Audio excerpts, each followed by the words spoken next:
마르티노의 성 도미니코에서의 세월은 화살과도 같이 빨리 지나가 버렸다. 언제나 바빴기 때문이었다.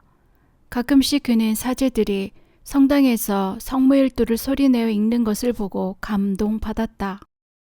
그들은 어제까지만 해도 하느님께 자신의 생애를 바치겠다고 찾아왔던 소년들이었는데 지금은 성장에 훌륭한 신부가 되어 있는 데다 그들 중 몇 명은 학식이 뛰어나 페루에서도 유명한 사제가 되었다. 하느님, 저들을 도와주시며 많은 사람들에게 당신을 알리고 인도할 수 있도록 이끌어 주소서. 마르티노는 언제나 이렇게 간구했다. 인생에서 가장 중요한 것은 항상 하느님을 생각하고 그분께서 얼마나 좋으신 분인지를 알고 만사를 초월하여 하느님을 사랑하는 것입니다. 그는 이러한 방법으로 묵상하고 있었다. 그는 어려운 책을 읽어본 적이 없었다. 학교에서 공부한 것은 고작 2년에 불과했지만 성 도미니코의 사람들은 누구나 그를 학식 있는 사람이라고 생각하고 있었다. 그는 만사를 바르게 생각할 수 있었고 자신뿐만 아니라 타인에 대해서도 어떻게 하면 좋은지를 알고 있었다. 사제직을 목표로 하는 예비 신학생들은 각자의 문제를 가지고 그가 있는 곳에 찾아왔다.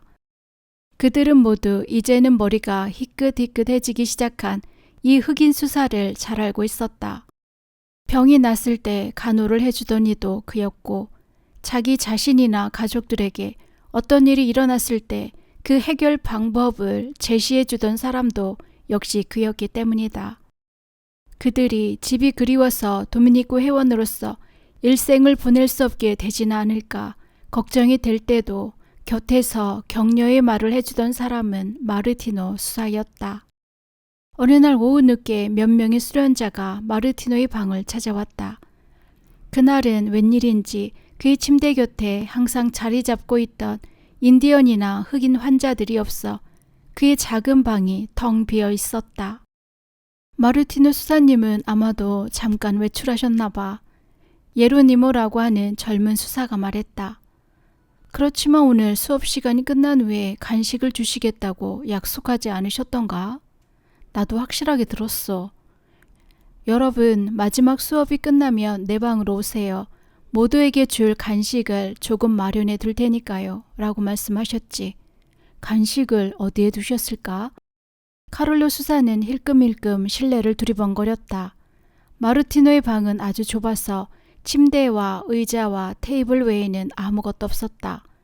학생들은 침대에 앉아서 이야기를 나누고 있었는데 갑자기 그중 한 사람이 문득 좋은 생각이 떠올랐다. 아마도 마르티노 수사님은 테이블 서랍에 무엇인가 남겨두셨을 것 같은데 잠시 열어보자. 그렇게 말하면서 서랍을 열자 과연 사과와 귤이 들어있었다. 그들은 앞을 다투어 서랍에서 좋아하는 과일을 꺼내놓고 먹었다. 그 혼란 속에 누구도 마음을 쓰지 않았지만 수련자 한 사람이 몰래 서랍 안쪽에 깊숙이 손을 집어넣어 무엇인가를 재빨리 꺼내 신발 안에 숨겼다. 그때 갑자기 문이 열리며 마르티노 수사가 들어왔다. 저희들이 과일을 마음대로 꺼내 먹었습니다. 아주 배가 고프던 참이어서요. 라고 에드워드가 말했다. 마르티는 웃으면서 그것은 여러분들을 위해서 따다 두었던 것입니다. 원하는 만큼 먹어도 좋아요. 게다가 때마침 빵과 꿀을 조금 가지고 왔으니 모두 함께 드십시오. 방문객들은 대만족하였다. 그런데 생각한 것보다 빨리 기도 시간을 알리는 종소리가 들려왔다.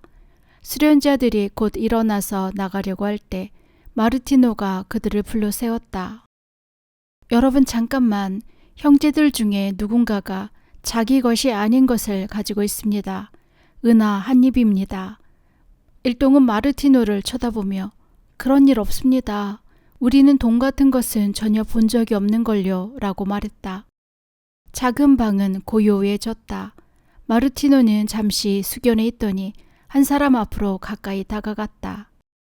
당신이 가져간 은하를 돌려주세요. 그것은 당신의 것도 나의 것도 아닙니다. 주인은 따로 있어요. 부드러운 말이었지만 수련자는 얼굴이 붉어졌다. 저는 당신이 말씀하시는 것을 모르겠습니다. 저는 돈 같은 것은 모릅니다. 마르티노는 상냥하게 구두를 가리키며 거기 신발 안에서 꺼내세요. 그 은하에는 십자가가 새겨져 있기 때문에 그렇게 밟고 있는 것은 불경스럽습니다.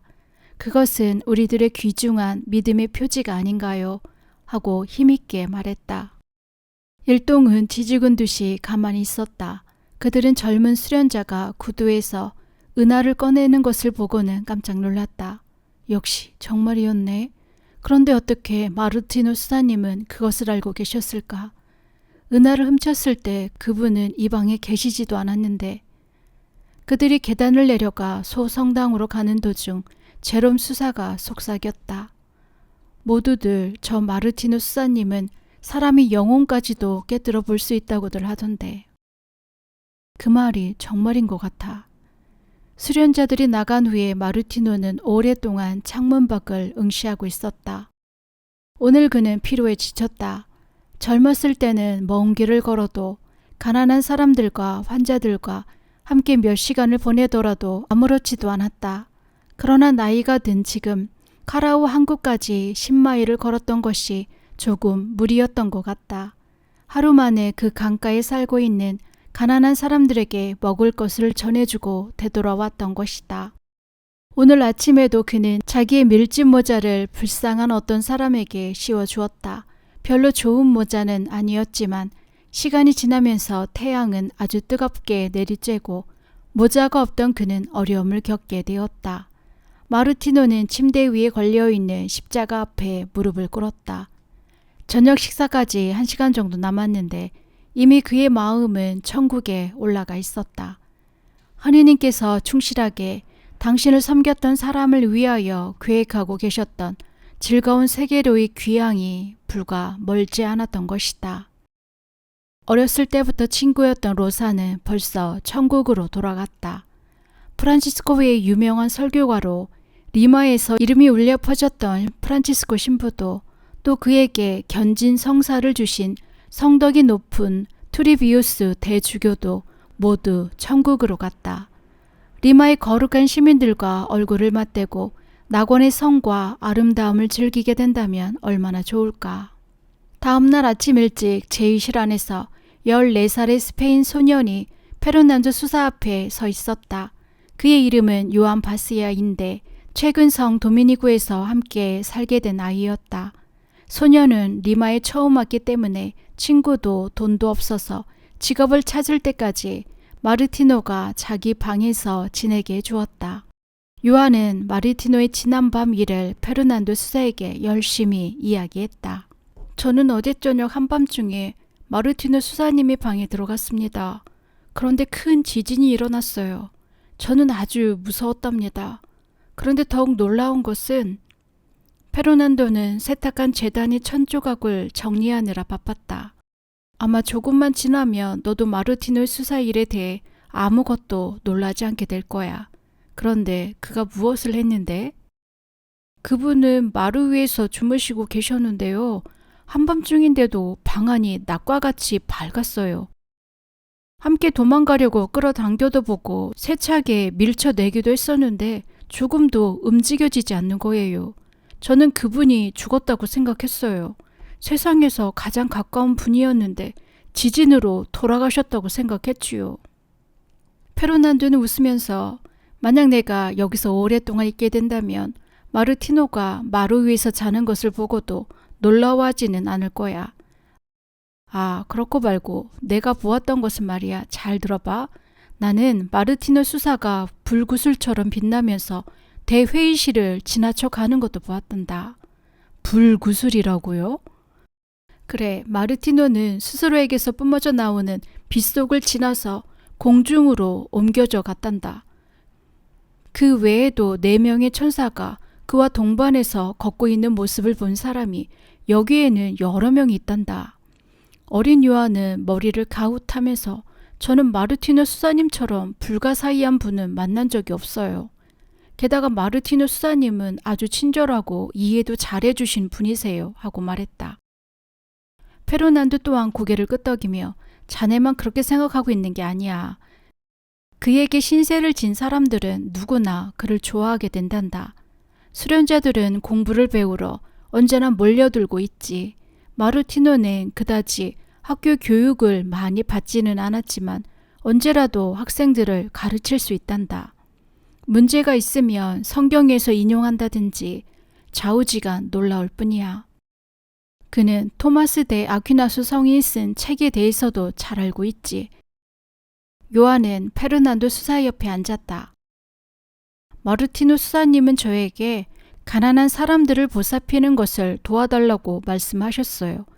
매일 한 집 한 집 돌면서 돈을 주고 계신데 그 때문에 일주일에 1,000달러나 사용한 적도 있어요. 페르난도 수사님, 마르티노 수사님은 도대체 어디서 그 많은 돈을 구하실까요? 그가 부자들을 얼마나 많이 알고 있는지 알게 된다면 그건 놀랄 일이 아니지. 그의 자선 사업에는 총독까지도 기부를 한단다. 마르티노에게 기부된 돈은 가난한 인디언을 위해서는 담요를, 환자를 위해서는 약을, 젊은 딸들을 위해서는 지창금을, 아기들을 위해서는 입을 것을 위해 쓰이고 있지. 그가 사람들을 위해 기부하는 일은 끝이 없단다. 요한은 정말이라고 생각하며 고개를 끄덕였다. 그는 성 도미니쿠에 와서 아직 얼마 되지 않았지만 마르티노 수사는 좀처럼 찾아볼 수 없는 분이라고 생각하고 있었다. 조금 있으면 이곳 문이 열리고 마르티노 수사가 오늘도 그를 도시의 어려움에 처해 있는 사람들의 집으로 데리고 가기 위해서 나타날 것이라고 생각하니 너무나 기뻤다. 마침내 마르티노가 요한을 맞이하러 왔다. 오늘은 두 사람이 해야 할 일이 너무 많았다. 가난한 사람들에게 먹을 것과 돈을 나누어 준 후 약초와 무화과 나무를 심기 위해 맞은편 언덕까지 갈 예정이었다. 마르티노는 제의실에 다가가더니 갑자기 걸음을 멈추었다. 그곳에는 너덜너덜한 옷을 입은 5-6명의 인디안들이 복도를 쓸고 있었는데 도미니쿠 수사가 엄격한 눈으로 그들을 지켜보고 있었다. 그 인디언들은 좋은 체격을 갖추고 있었다. 마르티노는 물었다. 이 사람들은 어디에서 와서 청소를 하고 있습니까? 도미니쿠 수사가 대답했다. 지금 식사를 막 끝낸 참입니다. 먹고 난 뒤 빵 부스러기를 청소하는 것이야 당연한 일이지요.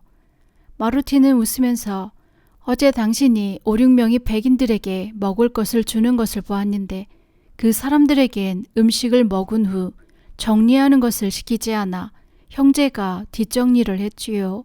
하고 물었다. 수사는 목을 움츠리며 저는 백인의 뒷정리를 하는 것은 별로 꺼림칙하지 않아요. 하지만 인디언의 뒷정리만큼은 아무래도 그게 문제가 되나요? 하고 대답했다. 왜 하고 싶지 않은 걸까요? 마르티노가 부드럽게 다시 되물었다. 이 수사는 선한 사람이었지만 이런 질문에 조금 당황스러웠지만 그렇다고 정면으로 맞선 대답은 할 수 없었다. 공평한 눈으로 본다면 인간이 어떤 인종에 속해 있는가는 특별히 문제될 것이 없는데 다만 그것을 깨닫지 못할 때 문제는 발생한다.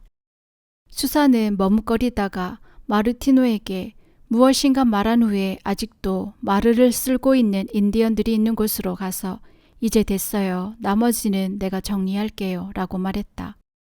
이 장면을 보고 마르티노는 미소를 지었다. 탁월한 마음을 가지고 있는 사람조차도 인간은 모두 하느님의 자녀이며 그리스도의 고귀한 피에 의해 속죄되고 있다는 것을 잊고 있는 이들이 많은 것이다.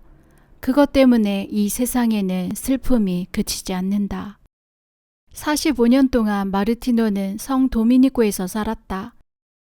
그는 작은 어린이들을 행복하게 해주었고 가난한 소녀들에게는 남편을 찾아주었으며 사제와 수도자가 되려는 젊은이들을 도와주었으며 싸우는 사람들을 화해시켰고 굶주린 사람들에게는 먹을 것을 마련해 주었다. 그 밖에 몇천 명이나 되는 환자들을 치료했다.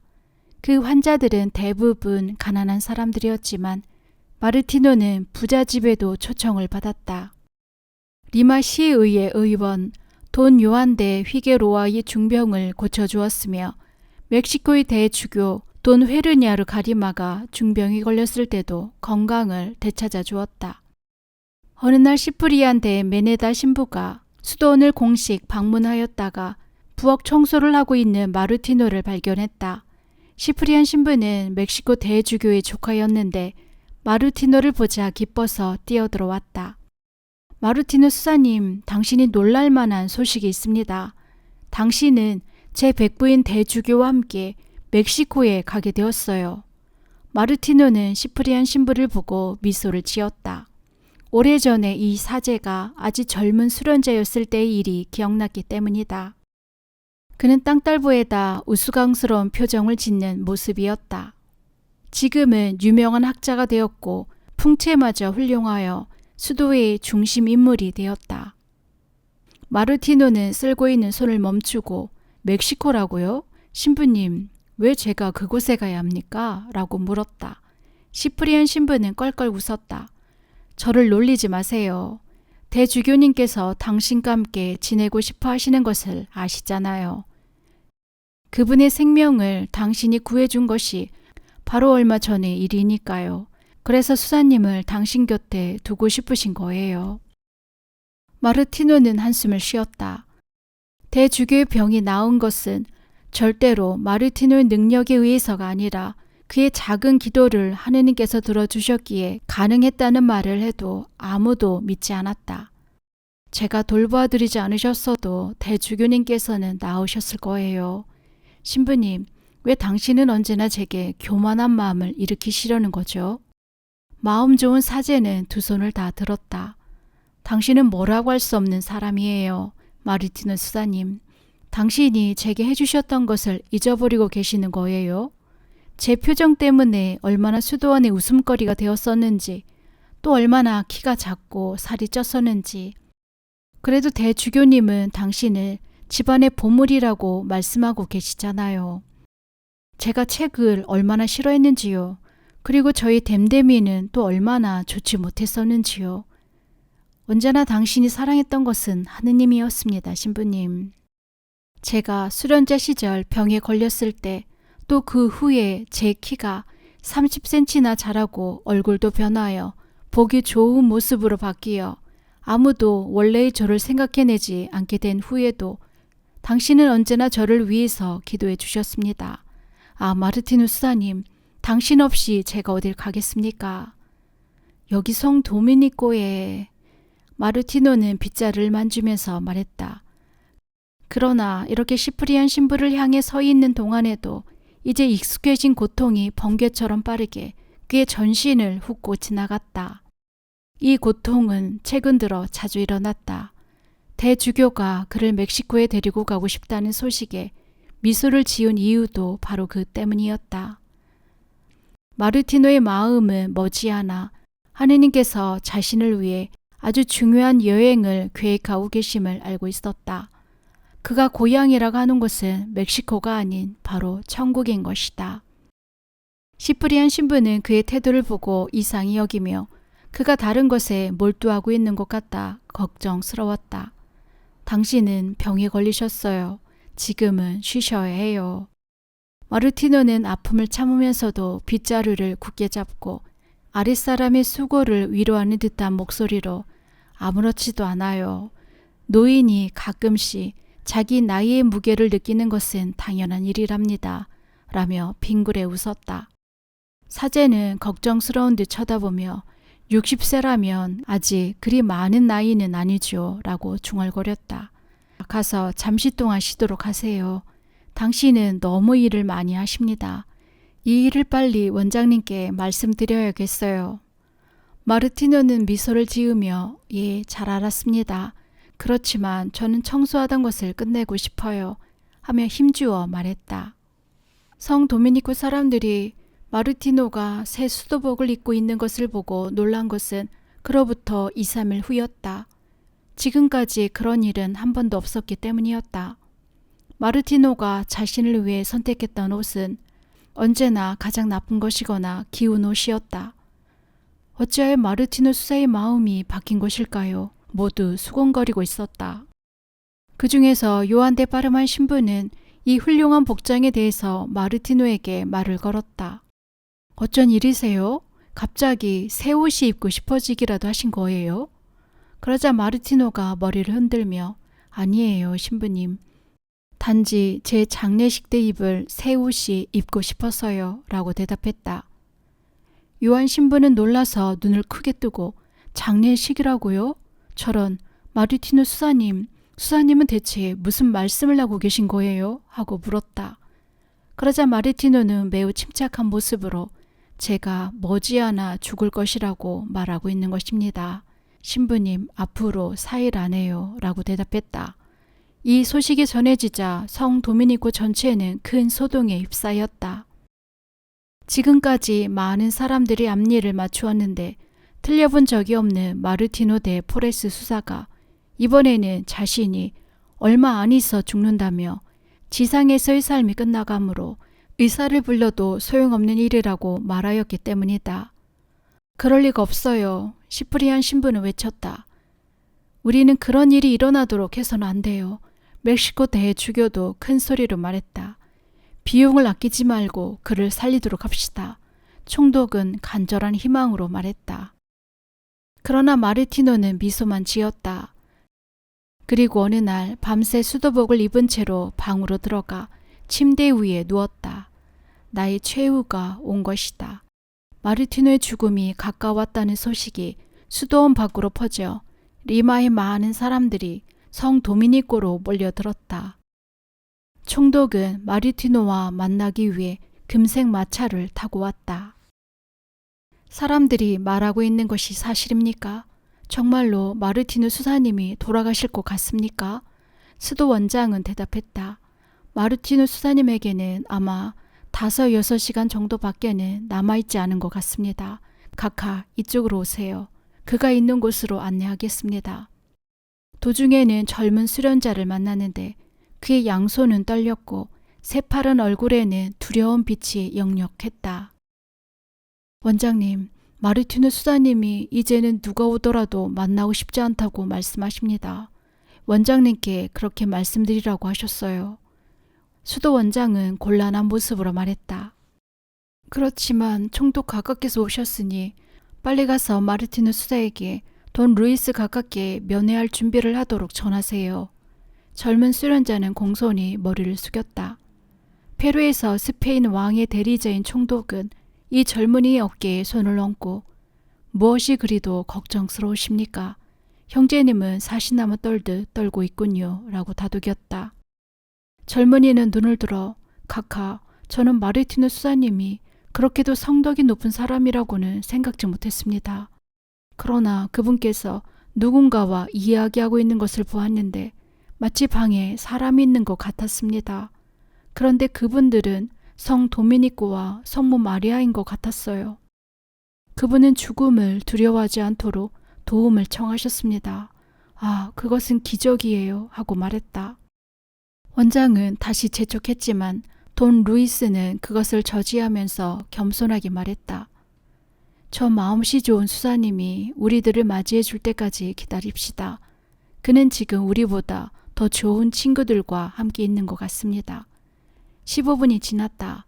그때 한 수사가 복도를 통해 원장과 총독과 젊은 수련자가 기다리고 있는 곳으로 급하게 달려왔다. 그 역시도 감격에 떨고 있었다. 마르티노 수사님이 기다리고 계십니다. 수도 원장이 앞장섰고 총독과 그 외의 사람들이 뒤따라 마르티노의 방을 향해 갔다. 그 작은 방 안에는 흑인 수사가 십자가를 쥐고 조용히 침대 위에 누워 있었다. 그의 검은 눈은 무엇에 비할 데 없이 아름다웠다. 돈 루이스는 훌륭한 복장을 하고 지위 높은 사람이었지만 죽음을 앞둔 친구 옆에 무릎을 꿇었다. 마르티노 수사님, 천국에 가서도 저를 잊지 말아 주세요. 제가 직분을 충실히 완수할 수 있도록 저를 위해 기도해 주시겠지요? 마르티노는 고개를 끄덕였다. 마르티노의 통증이 점점 심해졌다. 총독과 원장의 얼굴도 거의 알아볼 수 없게 되었지만 다른 얼굴은 아름답게 빛이 나며 경이로운 미소를 짓고 있어 바로 쳐다볼 수가 없었다. 그를 향해 양손을 내밀고 계시는 여인은 마리아가 아니신가? 또한 그의 보호자인 성스런 도미니코와 형제이며 친구인 성 빈첸시오 페레가였다. 고요한 시간이 천천히 지나갔다. 마르티노는 힘겨운 듯 몸을 뒤척였다. 이미 심신은 많이 지쳐 있었다. 하루 종일 악마가 그의 주위를 맴돌며 그가 죽음을 두려워하도록 갖은 유혹을 하였지만 그는 더욱더 하느님의 자비에 희망을 두었다. 방의 한쪽 모퉁이에는 수도원의 의사 돈 프란티스코 나바로가 약을 준비하고 있었다. 그것을 알아차린 마르티노는 살짝 미소를 지으며 작은 소리로 말했다. 이제 마지막입니다. 아무 약도 소용없어요. 수도 원장은 침대 위로 몸을 구부렸다. 마르티노 수사님, 다른 사람들을 불러도 괜찮겠지요? 수도원의 기도를 시작할까요? 마르티노가 눈을 뜨고 원장의 다정스러운 말에 대답했다. 앞으로 몇 분밖에 안 남은 것 같습니다. 그래요. 이제는 다른 형제들을 불러주십시오, 신부님. 8시 30분이었다. 천천히 탑 위의 커다란 종이 마르티노의 죽음이 가까웠음을 알려주기 위해 웅장하게 울려 퍼지기 시작하였다. 마르티노는 땀이 밴 손가락으로 십자가를 꼭 쥐었다. 그의 주위에는 작은 촛불이 빛나고 있었다. 묵주를 돌리는 소리, 분주히 들려오는 급한 발자국 소리, 그 외 여러 가지 물건들의 소리가 그의 귀에 들려왔다. 성 도미니코의 가족으로서 그의 동료와 형제들은 이 최후의 시간을 그와 함께 보내기 위하여 모두 몰려들었다. 그는 조용히 눈을 감았다. 귀에 익숙한 말들이 그의 귀에 들려왔다. 하느님 중에 하느님, 빛 중에 빛.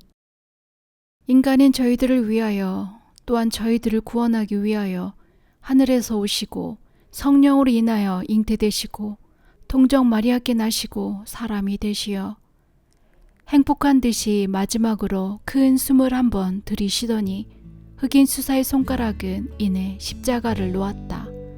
마르티노는 이제 영원토록 평안히 잠들게 되었다.